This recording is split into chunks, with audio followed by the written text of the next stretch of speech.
Hello students. Last class में हमने देख रहे थे बच्चों एंथोसेलोस के बारे में हमने देखा था। उसकी जो पूर्वधानी होती है उसकी संरचना के बारे में हमने देखा था कि ये किस प्रकार की पाई जाती है और इसके अंदर कितने प्रकार के पाए जाते हैं पुमणु। अब हम देखते हैं जो इसकी पुमणु यानी कि जो इसके अंदर पूर्वधानी के अंदर पुमणु यानी कि एंथ्रेजोइड पाए जाते हैं वो कैसे होते हैं, उनकी संरचना किस प्रकार की होती है।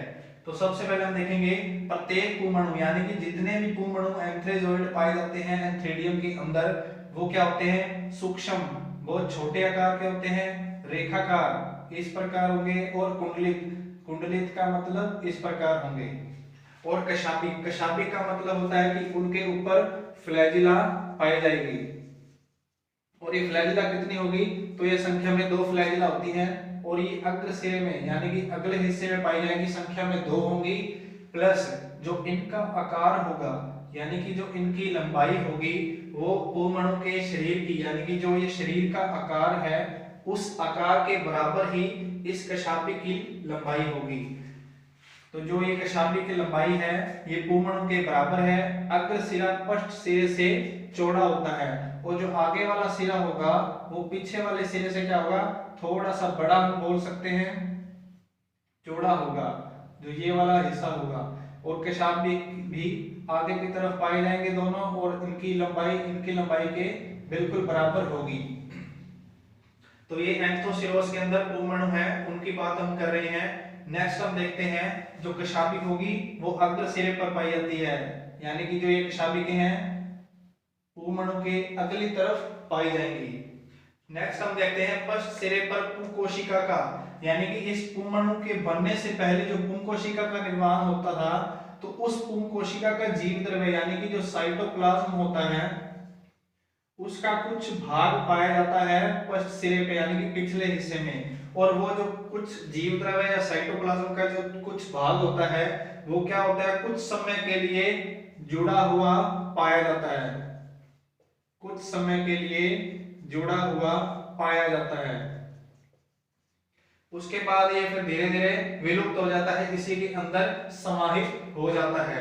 नेक्स्ट अब हमने ये देख लिया पुमणु यानी कि जो एंथ्रेडियम होता है ये हमने कंप्लीट कर लिया। अब हम देखते हैं स्त्री धानी। स्त्री धानी, स्त्री का मतलब फीमेल जो पार्ट होता है, ऑर्गन होता है, रिप्रोडक्टिव ऑर्गन, ये इसको क्या करती है, कंटेन करके रखती है, अपने अंदर समाहित करके रखती है, स्त्री धानी कहलाती है। स्त्री धानी गर्त में, गर्त का मतलब होता है कोई ऐसे विशेष प्रकार का खड्डा पाया जाता है उसके अंदर पाई जाती है स्त्री धानी। सूकाय में अंतःस्थापित, ये बात हमें पता है जो सूकाय किसे बोलते हैं, हमने ये पहली क्लास में देख लिया था। अंतःस्थापित का मतलब होता है इसके अंदर की तरफ स्थापित रहती है यानी कि यहाँ पे अपनी स्थान बना के रखती है। वृद्धि बिंदु के निकट लगातार कतारों में, वृद्धि बिंदु का मतलब होता है कि जितने भी विभाजन करने वाले बिंदु होते हैं, विभाजन करने वाले बिंदु यानी कि विभाजक होते हैं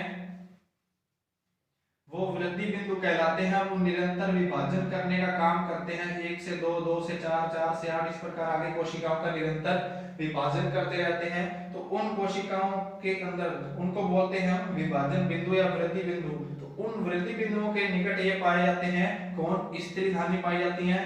लगातार कतारों का मतलब है कि ये कंटिन्यूस पाई जाएंगी कतार के अंदर, इस प्रकार कतार के अंदर कंटिन्यूस पाई जाएंगी स्त्री धानी। उभयलिंगाश्री यानी कि उभयलिंगाश्री का मतलब होता है जिसके अंदर नर व मादा ये दोनों जननांग पाए जाएं वो कहलाता है उभयलिंगाश्री, नर व मादा जननांग, तो ये कहलाएगा उभयलिंगाश्री। स्त्री धानी पुंधानी के बाद परिवर्तन, जो स्त्री धानी होती है इसका जो परिवर्तन यानी कि इसका जो विकास होता है, स्त्री धानी का विकास हमेशा पुंधानी के विकास के बाद ही होगा। कहने का मतलब ये है कि पहले बनेगी पुंधानी उसके बाद बनेगी स्त्री धानी, तो ये कहने का मतलब है। वापिस से देखते हैं पुमणु होते हैं, प्रत्येक पुमणु सूक्ष्म आकार का होगा, रेखाकार होगा, प्लस कुंडलित होगा और उसके ऊपर 2 कशापिकाएं पाई जाएंगी। दोनों कशापिकाएं क्या होंगी, समान लंबाई की होंगी और इनकी लंबाई पुमणु की लंबाई के समान होगी। कशाभिक अग्र सिरे पे, अगले हिस्से में पाए जाएंगे।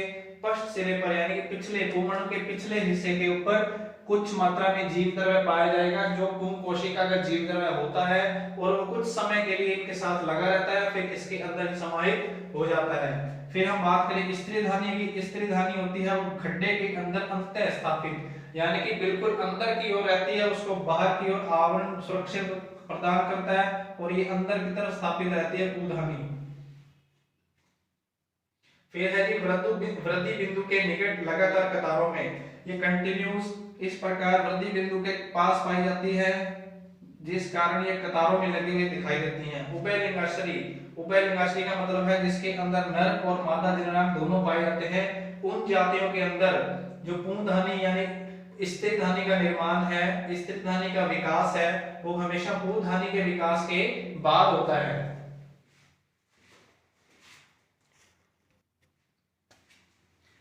अब हम देखते हैं बच्चों, जो स्त्रीधानी है यानी कि जो आर्केगोनियम है, उसकी हम संरचना देखते हैं कि वो देखने में किस प्रकार की दिखती है और कहाँ पाई जाती है, यानी कि जो इसका स्थान होता है वो कहाँ होता है। तो चलिए शुरू करते हैं। स्त्रीधानी यानी कि जो आर्केगोनियम होती है, स्त्रीधानी का मतलब होता है फीमेल रिप्रोडक्टिव ऑर्गन बोल सकते हैं हम। फीमेल रिप्रोडक्टिव ऑर्गन जिसके अंदर स्त्रीधानी के अंदर एग पाया जाता है, वो फीमेल रिप्रोडक्टिव ऑर्गन को अपने अंदर समाहित रखती है। सूकाय में पूर्ण रूप से अंतःस्थापित, सूकाय का मतलब होता है प्लांट बॉडी, और इसके अंदर सूकाय में पूर्ण रूप से अंतःस्थापित यानी कि अंदर की ओर स्थापित पाई जाती है, अंदर की ओर अपना स्थान ग्रहण करती है। इसके आवरण तथा उत्तक में स्पष्ट विभेदन नहीं किया जा सकता। वही बात हमने भी पढ़ी थी कि इसके बाहरी ओर आवरण पाया जाता है तथा इसके अंदर स्त्रीधानियां पाई जाती हैं। तो जो ये स्त्रीधानी होती हैं और जो ये बाहरी तरफ से आवरण होता है, इन दोनों के बीच में स्पष्ट विभेदन नहीं किया जा सकता, क्योंकि एक दूसरे के साथ बिल्कुल चिपकी हुई सटी हुई पाई जाती हैं। तो इनके अंदर स्पष्ट विभेदन नहीं कर सकते, हम स्पष्ट विभेदन नहीं कर सकते क्योंकि ये एक दूसरे से चिपकी हुई पाई जाती है। स्त्रीधानी काय, काय का मतलब होता है बॉडी, शरीर कह सकते हैं हम या बॉडी बोल दें, जो पादप का शरीर होता है। स्त्रीधानी काय अंडदा व ग्रीवा में विभेदित, यानी कि जो स्त्रीधानी का जो शरीर होता है, जो इसकी संरचना होती है, वो अंडदा नाल व ग्रीवा में विभेदित होती है। ग्रीवा का मतलब होता है गर्दन, यानी कि हम इस प्रकार कह सकते हैं कि ये इस प्रकार विभेदित पाई जाती है। ग्रीवा आवरण 6 उदग्र कोशिका कतारों का बना होता है। ग्रीवा आवरण, जो ये ग्रीवा है, गर्दन है, ये 6 कोशिका कतारों का बना होता है मिलकर, यानी कि इसको घेरने वाली जो बाहरी तरफ से कोशिकाएं होती हैं, वो 6 सेल्स पाई जाती हैं, उदग्र कोशिकाएं पाई जाती हैं। और जो ये उदग्र कोशिका होती हैं, इनके अंदर क्या होती है, ये सतह से बाहर उभरी हुई पाई जाती है। क्यों? क्योंकि इनके अंदर कोशिकाएं हैं, तो इस प्रकार ये उभरी हुई पाई जाएंगी, इस प्रकार ये सतह से इस प्रकार उभरी हुई पाई जाती हैं। फिर हम बात करें एक उदग्र अक्षीय कतार, यानी कि हम एक कतार की बात करें, एक पंक्ति की बात करें, तो इसके अंदर 4 से 6 ग्रीवा नाल कोशिकाएं तथा एक अंड, और एक अंड पाया जाता है इसके अंदर। एंथोसिरोस में स्त्रीधानी का सूकाय, जो एंथोसिरोस है, इसके अंदर स्त्रीधानी का सूकाय होता है, वो अंतःस्थापित होता है। यही बात हमने पढ़ी है कि ये अंतःस्थापित पाया जाता है पूर्ण रूप से। इस कारण क्या होता है कि एंथोसिरोस सभी ब्रायोफाइट से क्या करता है, इसको अलग करता है, भिन्नता करता है, डिफरेंशिएट करता है ब्रायोफाइट से एंथोसिरोस प्लस, और ये टेरिडोफाइटा से क्या करता है, अपनी समानता दर्शाता है, यानी कि उसके समान सिमिलैरिटीज शो करता है। इसके समान टेरिडोफाइटा के समान कौन शो करता है, एंथोसिरोस। क्यों? क्योंकि जो इनकी स्त्रीधानी होती है वो पादप सूकाय के अंदर अंतःस्थापित पाई जाती है। इस कारण ब्रायोफाइट से वो अलग हो जाते हैं, टेरिडोफाइटा के समान हो जाते हैं। तो ये रही स्त्रीधानी की संरचना।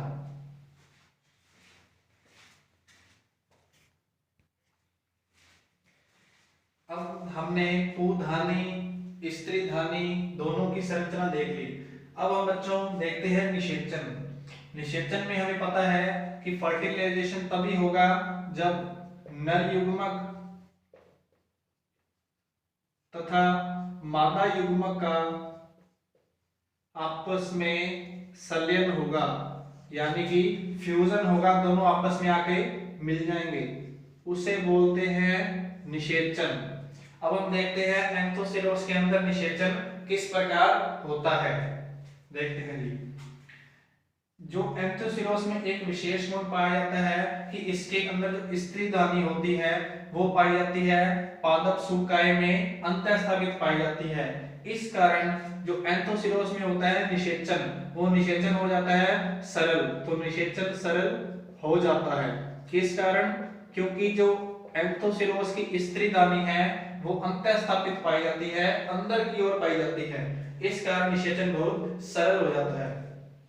दूसरा पॉइंट देखते हैं, स्त्रीधानी परिपक्व यानी कि जब मैच्योर हो जाती है तो उसके बाद मैच्योर होने के बाद इसकी जो ग्रीवा नाल कोशिकाएं व अंडदा नाल कोशिकाएं हैं वो विघटन होना यानी कि वो टूटना शुरू कर देती हैं, उनका टूटना शुरू हो जाता है, जिसकी वजह से विघटन की वजह से उनमें श्लेष्मा का निर्माण होने लग जाता है।